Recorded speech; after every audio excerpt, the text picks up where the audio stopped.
Every child's success story starts here. Every student who steps into Success School shines with brilliance, sculptured by teachers, polished to perfection. अस्सलाम वालेकुम नाज़रीन, आज सच news के शुरू में मौजूद है ऑल इंडिया सूफी उलमा काउंसिल के सदर हकीम खैरुद्दीन सूफी जी साहब। खैर मकदम है आपका सच न्यूज़ में।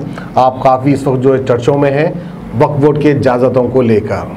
यूँ तो वक्फ बोर्ड के चेयरमैन मोहम्मद सलीम के ऊपर जो है तरह तरह के इल्ज़ाम लगते हैं, मुख्तलिफ एक NGOs बनते हैं और उनके ऊपर इल्ज़ाम लगते हैं। अब ये इल्ज़ाम किस हद तक सही है, किस हद तक गलत है, आवाम बाखूबी समझ सकती है, आवाम ये जान चुकी है। तो बहरहाल खैरुद्दीन साहब, खैर मकदम है आपका। आपके कुछ ऐसे वीडियोस वायरल हो रहे हैं जो कि आप वक्फ बोर्ड के चेयरमैन मोहम्मद सलीम साहब के खिलाफ वर्जी कर रहे हैं। आखिर इसकी असल वजह क्या है? हकीकत में उन्होंने घोटाला किया है या तो फिर उनकी अपनी मजबूरी है जो उनको इस तरह का कदम उठाना पड़ रहा है? देखिए, मोहम्मद सलीम साहब से हमारी कोई ज़ाती दुश्मनी नहीं है और उनसे मुखालिफत करने का कोई हमारा कोई ज़ाती मकसद नहीं है। सबसे अहम सवाल हमारा ये है, जो हम सवालात चेयरमैन मोहम्मद सलीम साहब से किए हैं और बाकायदा हम इन्वेट में भी किए हैं और रूबरू बैठकर भी उनसे सवालात किए हैं और अभी तक वो जवाब नहीं दे सके। इनके दौरे मियाद में जितनी औकाफ़ी जायदाद की तबाही हुई है, इससे पहले हुई है लेकिन इतनी नहीं हुई जी। तो हम इसकी वजह जानने का न सिर्फ हमको हक़ है बल्कि आपको भी हक़ है, हर मुसलमान को हक़ है कि वफ़ इमलाक अल्लाह की अमानत है। वो ख़ुद कहते हैं कि अल्लाह की अमानत है। तो अब अमानत में बज़ात ख़ुद चेयरमैन ख़यानत में मुलव्विस रहा हो तो उससे जवाब तलब करना हर मुसलमान का फ़र्ज़ है, आपका भी है, मेरा भी है। तो हम वही जवाब उनसे तलब कर रहे हैं कि आपकी मियाद में, पहले का आप जवाब मत दीजिए, आपके मियाद में आप कितनों को लीज पर आप ज़मीनात दिए हैं और क्या मुआवजा पर दिए हैं, ये पूछना हर मुसलमान का हक़ है या नहीं? मैं बिल्कुल अब ये जवाब देना उनका हक़ है नहीं है? बिल्कुल, उनका तो हक़ भी है, उनका तो फ़र्ज़ भी है, फ़र्ज़ बनता है। अब दूसरी हमारा सवाल ये है कि जो औकाफ़ी किरायाजात हासिल हो रहे हैं जी, दरगाहों के जो गल्ले आ रहे हैं, जो हर्राज हो रहा है, तो उसकी आमदनी क्या हो रही, और जो वक्फ मसाजिद से जो सालाना इनकम आता है तो उसका हिसाब किताब क्या है, ये अवाम जानने का हक़ रखती है ना? बिल्कुल हक़ है। अब इसके जो ना आमदनी का वहाँ पर कोई हिसाब है, ना अखराजात का हिसाब है, और अगर कोई जो है ना वक्फ मामलात के लिए वक्फ बोर्ड से रुजू होता है तो अब आपको रास्त तौर पर मैं सबूत पेश कर रहा हूँ। मैं 3 मुक़ामात के केस बज़ाते खुद उनके हाथ को दिया। कौन से दिए आप? ख़बरस्तानों के और वक्फ प्रॉपर्टी पर नाजायज़ कब्जे के। अच्छा जी। और ये साबित हो चुका है कि वक्फ प्रॉपर्टी है। तो अब आपको जो ना रुकावट किस बात? हमारे नाज़रीन को आप बताएंगे कहाँ की वक्फ प्रॉपर्टी है और कौन सा केस आपने उनको दिया है? शाहबाद का ख़बरस्तान है जी, 11 एकड़ कुछ गुंटे ख़बरस्तान है। मेरे कहने पर हमारे चेयरमैन साहब सर्वे के लिए भिजाए जी और रेवेन्यू में जाकर बराबर उसको देखा गया तो 11 एकड़ कुछ गुंटे वहाँ पर ख़बरस्तान निकला है और काफ़ी हिस्से पर लोग मकानात बना लिए। तो वक्फ बोर्ड का ये फ़र्ज़ है ना उसके ताल्लुक़ से कदम उठाना? बिल्कुल बिल्कुल फ़र्ज़ है। क्यों नहीं उठा रहे? तो अब ये मुखालिफत की तो बात नहीं होती ना, नहीं होती। तो हमारा जो हक़ है हम वो पूछ रहे हैं आपसे, और इसलिए वजह से पूछ रहे हैं कि आप उसके ज़िम्मेदार हैं। आप अगर ज़िम्मेदार नहीं है तो नहीं पूछते आपसे। नहीं, हालिया में एक मस्जिद का भी जिक्र आया था, काफ़ी वीडियो वायरल हो रही थी सोशल मीडिया पर, जो कुछ 40 एकड़ मस्जिद के तहत ज़मीन थी। वो जो है ना 423 एकड़ 423 एकड़ अलमास, मस्जिद अलमास चोट उपल के आगे है। चोट उपल के आगे, राइट, मस्जिद अलमास चोट उपल के आगे जी हाँ, ये वीडियो काफ़ी चल रही है। 23 एकड़ ज़मीन है, 423 एकड़ ज़मीन, और तकरीबन ज़मीन जो है ना हुकूमत अपने कब्जे में ले चुकी है। तो क्या ये मंशा वक्फ है? तो वक्फ बोर्ड चेयरमैन का ये फ़र्ज़ नहीं है कि हुकूमत को बात रखिए, और हम ये कह रहे हैं उनसे जहाँ भी औकाफ़ी इमलाक है तो आज मुसलमान किराए के मकानों में तकरीबन 60% अगर मैं कहूँ तो भेजा नहीं होगा। गरीब तबके में 60% लोग किराए के मकानों में ज़िंदगी गुजार रहे हैं। अभी हाल में 3 महीने पहले बल्ला गोड़े में 4000 गज ज़मीन हमारे वज़ीर दाखिला महमूद अली साहब के भतीजे के लिए, भैंसों की ठुड्डी के लिए आप अलर्ट करें। आप कितने एकड़? एकड़ नहीं है, 4000 गज। 4000 गज भैंसों की ठुड्डी के लिए? भैंसों की ठुड्डी के लिए। क्या ये मंशा वक्फ है? ये जी जवाब दीजिए आप मुझे। मंशा वक्फ है।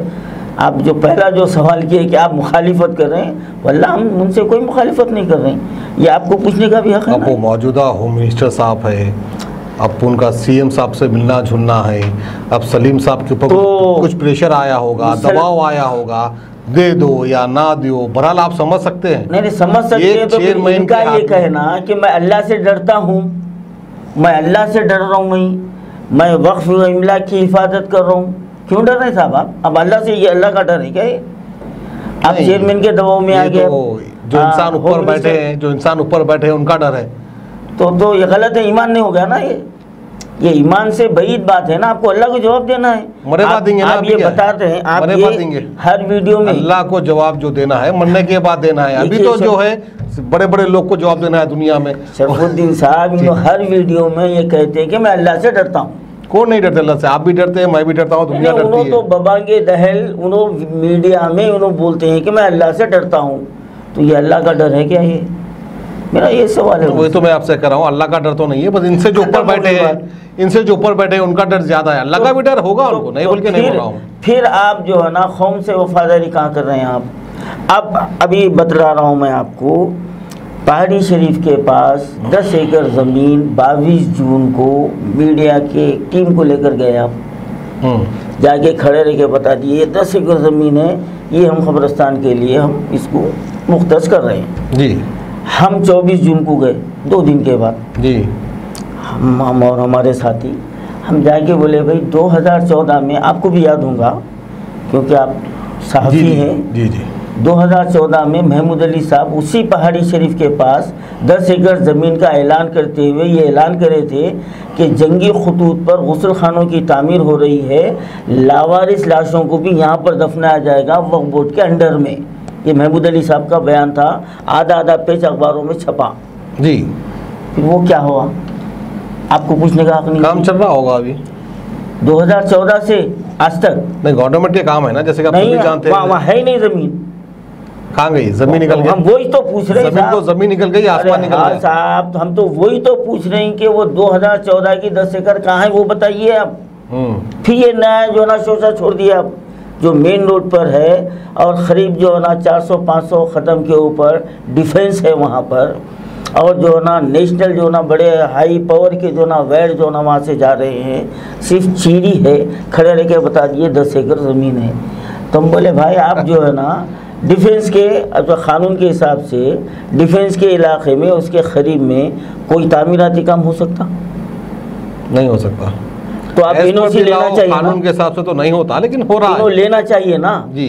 भाई कब्रिस्तान के लिए फौरी आके वहाँ पर रोक दे सकते ना कोई भी, और अगर नहीं है तो आपका काम ये है कि वो उस मुकाम की हिसारबंदी करो और वहाँ पर जो है ना खबर खोदने वालों का इंतज़ाम करो, उनके लिए 2 रूम बनाओ और वहाँ उस कब्रिस्तान के काम के लिए आप कुछ कमेटी बनाइए। हम बोल रहे हैं कमेटी बनाइए आप, मुकामी लोगों की क्यों नहीं होती? भाई यहाँ पर मैयत है, कमेटी बनते की चोरी शुरू हो जाती ना साहब। कमेटी बनते की एक मैयत आती की जो उसको इतने हज़ार दियो, उतने हज़ार दियो। पुराने शहर के तकरीबन कब्रिस्तानों में यही है, बिना पैसे के मुर्दे को दफना ही नहीं सकते। अब आप ये बात बोल रहे हैं, हम ये मैं सलीम साहब को 4 साल से बोल रहे हैं, तो उन्होंने ये बोलते सबूत लाओ। अब सबूत से आप भी वाकिफ़ है, आपके इंस्पेक्टर भी वाकिफ़ है, ये ढकी छुपी बात नहीं है। और आप एक के खिलाफ भी अभी तक कार्रवाई नहीं करे। आप उस कब्रिस्तान के ताल्लुक़ से हम बोले भाई यहाँ पर आप कुछ काम करो, अपने अंडर में निगरानी में करो।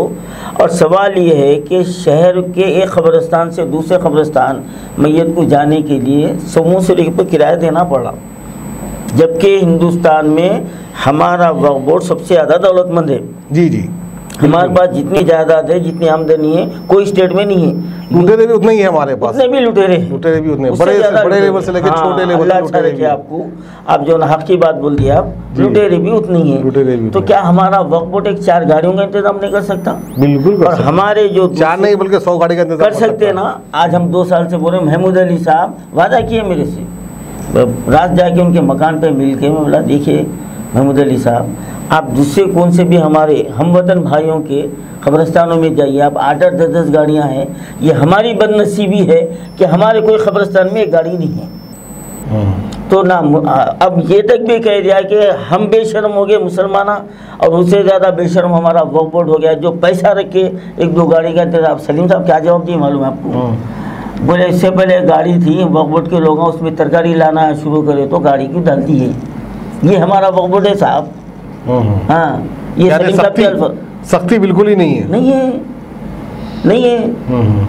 तो अब हमारा ये सवालात पूछना ये मुखालिफत तो नहीं है ना? नहीं है, बिल्कुल नहीं। हक है, हर एक मुसलमान का हक है ना। तो हम यही कह रहे हैं कि अब वो दिन चले गए जो उठो बोले तो उठते थे, बैठो बोले तो बैठते। आज बच्चा बच्चा अल्हम्दुलिल्लाह हमारा बाशऊर है, तालीम याफ्ता है, वो अपने हुकूक को जानता है, और हुकूक मांगने का वक्त नहीं है, छीनने का वक्त है। इसके लिए हमारे नौजवानों को लिए मेरा ये पैगाम है कि बच्चों, अब मांगने की ज़रूरत नहीं है, अपना हक छीनना सीखो। ये देने वाले नहीं हैं। हज़ारों एकड़ ज़मीन कई इलाक़ों में हम दौरे किए, और मेरे पास करीब 500-600 एकड़ ज़मीनों के पेपरात है जो वक्फ लैंड है, लोग खाबिजीन हैं, फिर वक्फ बोर्ड सो रहा हमारा। क्या उन इलाक़ों में गरीब मुसलमानों को 100-100 गज़ का एक प्लाट बनाकर आप लीज पर नहीं दे सकते? माहाना किराया वसूल करो, सालाना वसूल करो, लोग घर बना लेते। अब वो छोड़ के आप जो है ना सफ़ों से एकड़। अब मैं यही पूछा कि आप कितने मिनिस्टरों को, कितने वक्फ बोर्ड के मेंबरों की सिफारिश पे आप जो है ना दिए हैं? ज़रा बोलो तो सही, ज़बान गुम है नहीं है। और ये तक भी आप भी अखबारों में पढ़े होंगे कि एक मेंबर 4 लाख रुपए लेके एक दरगाह की तौलियत दिलाए। ये मैं नहीं बोल रहा हूँ, सहाफ़त बोल रही है। 4 लाख रुपए लिए। ये दस्तूर भी पुराना ही है, जो भी मुतवल्ली बनता है, जो भी सदर बनता है, वक्फ बोर्ड के मेंबर साहब, वक्फ बोर्ड के मेंबर 4 लाख रुपए लेके किसी को मुतवल्ली की वहाँ पर मंजूरी दिलाए। नहीं, नई बात तो नहीं है, पुराना ही दस्तूर है। हाँ, तो फिर आखिर कब तक? सवाल ये है कि कब तक आखिर ये सिलसिला कब तक? फिर आप ईमानदार होने का आप जो ना ढंडोरा पीट रहे हैं आप, और फिर आज के जो ना वीडियो में ये बोल दिए है कि मैं और केस बुक करूँगा। हम डरने वाले नहीं हैं। आप कितने केस बुक करते हैं? मैं तो इनकी शिकायत लेके दिल्ली भी गया, आपको मालूम होगा। दिल्ली सेंट्रल वक्फ काउंसिल में मैं वहाँ के सेंट्रल सेक्रेटरी से बैठकर बात किया हूँ। इनके खिलाफ पूरा जो ना कच्चा चिट्ठा रख के आया मैं वहाँ। इनकी FIR। वो लोग एक्शन क्या लिए? अब ये देखिए साहब, उन्होंने तो मुझसे वादा किए कि हम फौरी एक्शन लेंगे, आपका केस ख़त्म करा देंगे। तो बोला केस ख़त्म करो बोल के नहीं आया मैं, लेकिन जो खबरस्तानों में जो लूटम लाठी चल रही उसको बंद करो। कई मरतबा मैं चेयरमैन साहब को बोला, देखिए आप 1-2 निगरान कार, और एक बात ध्यान में रखिए आप, जो खबरस्तान के आज जो मुतवल्ली बोल रहे हैं वो कानूनन मुतवल्ली नहीं है, वो निगरान कार है। तो निगरान कार जो लूटम लाठी करें, आप 2 के खिलाफ कार्रवाई करो, आप पूरे सीधे होते नहीं कर सकते नो। बड़ी सिफारिश लेके मुतवल्ली बनता जो भी बनता है तो क्यों? तो फिर अब ऐसे चलेगा कि एक मुसलमान मैयत को दफन होने के लिए ज़मीन के पैसे देना, और आपको मालूम है शहर में क्या हो रहा कि वो खबरस्तान का वाला उन्हें ही निगरान कार ही खोदने वालों को बात करके रख ले रहा, उन्हें मजदूरों को उन्हें बात करके बोलता 5,000 रुपये खोदने के देना, वो लेबर को क्या देता अल्लाह को मालूम। आज की एक नेशनल न्यूज़ है, नेशनल न्यूज़ में मैं जब जो है नाश्ता करते समय देख रहा था, कफन चोरों को पकड़ी पुलिस। बराबर। अब बताइए, कफन चोर सिर्फ हम सुना करते थे, हाँ, सिर्फ सुना करते थे भाई ये कफन चोर है, फलाना आदमी कफन चोर है, लेकिन आज की न्यूज़ में हमने अपने आंखों से देखा कि पुलिस ने कफन चोरों को गिरफ्तार किया और उनके पास से बहुत सारे कफन भी निकले। तो बहरहाल फैदाबाद में कफन चोर निकल जाएंगे, कफन अभी चोरी अभी एक शहर के बड़े बुरा वक्त चल रहा। हाँ बिल्कुल, एक शहर के बड़े खबरस्तान का वाक़या, अभी 1 महीने पहले की बात बोल रहा हूँ कि एक साहब वालिद की खबर बनाने के लिए अपने पैसे से दफनाए, और जो देना था दे के ज़मीन लिए, तामीर कराने के लिए 4 दिन फिराया गया उनको। अच्छा। उसके बाद में क्या बोले, हमारे पास आदमी काम है, उसको 8,000 रुपये देना मजदूरी, मीटर आपका सब आपका 8,000 रुपये देना। ये क्या हो रहा भाई, ये क्या हो रहा? और फिर अल्हम्दुलिल्लाह नामी कामी है, समझे आप, नामी कामी है। और अल्लामा इकबाल जो ना जो शेर जो फरमाया था, बेच खाते हो जो इस्लाफ का मदफन तुम हो निको नाम जो खबरों की तिजारत करके, क्या ना बेचोगे जो मिल जाए सनम पत्थर के। आज वो दौर आ गया है हमारे पास, ये मूर्तियाँ बेचने कोई पीछे नहीं हटेंगे। ये खैर बहरहाल शिकायत आपकी वक्फ बोर्ड चेयरमैन मोहम्मद सलीम से ही है? नहीं है, पूरे हमले से, पूरा जो ना हमारे बोर्ड मेंबरान से, हर एक से, हुकूमत से है हमारे पूरी शिकायत। अब इन्हों तो सीट पर हम इसे जवाब पूछ रही, लेकिन रास्त तौर पे इसकी जिम्मेदार हमारी तेलंगाना सरकार भी है, हमारे केसीआर साहब भी है। इन्हों दूध के दिलोए नहीं है केसीआर साहब। कोई भी हुकूमत जो है वक्फ बोर्ड का चेयरमैन बना सकती है, बिठा सकती है चेयर पे से हटा भी सकती है। तो क्यों नहीं हटा रही उन्हें? हम ये पूछ रहे हूँ। ये तो कह रहा हूँ ना, मुसेरे भाई ये और वो और ये सब मुसेरे भाई होते हैं। अच्छा, आपको भी पता है चेयरमैन साहब का और एक ये दावा है कि मैं राहलीला करूँ, मैं तनख्वाह ले लेता। तो मैं पूछा क्यों नहीं लेते? हमारा वक्फ बोर्ड जो ना भिखारी है, आपकी तनख्वाह नहीं दे सकता, तो आप एहसान कर रहे हैं, आप एहसान कर रहे हैं कि क्यों नहीं ले रहे? अभी इस आप सामने से नहीं ले रहे, पीछे से जो ना कितने लिस्ट पे दिए, अब वो तो बताओ, आपका कच्चा चिट्ठा निकलता। कोई ज़रूरतमंद को चेयरमैन बनाना चाहिए जिसको तनख्वाह की ज़रूरत है। अब सलीम साहब के पास दौलत बहुत है, उनको तनख्वाह की है ना, आप तनख्वाह लेके वो गरीबों में करो ना। मैं बोला आपके पैसे से 2 गाड़ियाँ खरीदो, चलो बोर्ड नहीं कर रहा ना, आप लाखों रुपए अल्लाह ताला आपको दिया, करोड़ों के मालिक है आप, आपके पैसे से 2 गाड़ियाँ खरीदो, ये तो भी नाम कमाओ। उनको ही बोला मैं, आप तनख्वाह वो लेके ही करते हो, ये बोलो मैं कौम की बातें कर रहा हूँ, ये तो कर सकते हैं ना। खैर चलिए, हमारे हिंदुस्तान का सबसे अमीर वक्फ बोर्ड को कहीं है तो तेलंगाना में। ये बात सही है, हक बात है, बिल्कुल सही बात है। और वहीं पर बड़े अफसोस की बात है कि यहाँ के मुसलमानों के पास इतनी जायदाद होने के बावजूद एक मेट्रो ट्रेन नसीब नहीं हो सकती। ये यहाँ के मुसलमानों की बदनसीबी है। और मुसलमानों को जो है, जब किसी घर में इंतकाल हो जाता है तो मुर्दे को ले जाने के लिए एक गाड़ी तक नसीब नहीं होती। ये यहाँ के मुसलमानों की बदनसीबी है। खैर आप तो जो है बहुत बड़ी बात कह दी है कि वक्फ बोर्ड की जायदाद पे मुसलमानों को जो है कि मकान बना के देना चाहिए, जिनको खबर तक मकान बनाने की जरूरत नहीं है साहब, लीज पे किराए पे दीजिए, आप किराए पे दीजिए। वो बात तो बिल्कुल सही है। हाँ, किराए पे दीजिए आप। जिसको खबर तक सुकून से नसीब नहीं होती तो उनको मकान कहाँ से मिलेगा? वही तो बात है। खैर सच न्यूज़ में तशरीफ लाने के लिए बहुत बहुत शुक्रिया। आपने हमारी बात आवाम तक पहुँचाइए और नौजवानों को इस वक्त बेदार करने की आप लोगों पर ज़्यादा जिम्मेदारी है। हमारे नौजवान अल्हम्दुलिल्लाह बहुत सारे अच्छे भी है और बहुत सारे नौजवान ऐसे भी है अपना काफी वक्त जो है स्नोकर पार्लर में, फलाना मीटिंग में, उधर बैठक में, इधर बैठक में गुजारते हैं। वैसे हमारे नौजवान भाइयों के लिए भी दुआ फरमाइए। लेकिन अब इस वक्त हमारे हुकूमत और वक्फ बोर्ड परेशान भी है कि नौजवान बच्चों में शऊर बेदार हो रहा है। खड़े खड़े कब्रस्तानों में वीडियो बनाने चले जा रहे हैं, वक्फ बोर्ड को जाके उनसे भी सवालात कर रहे हैं। वीडियो बनाने से क्या बात है, हमने भी कई वीडियो जा रहे हैं, वक्फ बोर्ड को जा रहे हैं, एक्शन में नहीं आ रहे हैं ना। नहीं आ जाएंगे इंशाल्लाह। हरकत करेंगे तो बरकत होगी, हरकत ही नहीं हो रही है। हमारे नौजवान जरूर जब हर एक्शन में आ जाएंगे ना इनो रहेंगे ना इनके बॉस जो रहेंगे जिनका इनो कलमा पढ़ते ही। जी जी जी, समझे आप। इनो और महमूद अली साहब कलमा पढ़ने वाले हैं। और मैं तो खुले अल्फाज में कह दिया हूँ कि मुझे इस बात का डर है कि आखिरी वक्त में आपकी ज़बान पे केसीआर रहेगा कलमे के बजाय। खैर अल्लाह सबको नेक राह दिखाए। बहुत बहुत शुक्रिया साहब, बहुत शुक्रिया बहुत बहुत सच में तशरीफ लाने के लिए।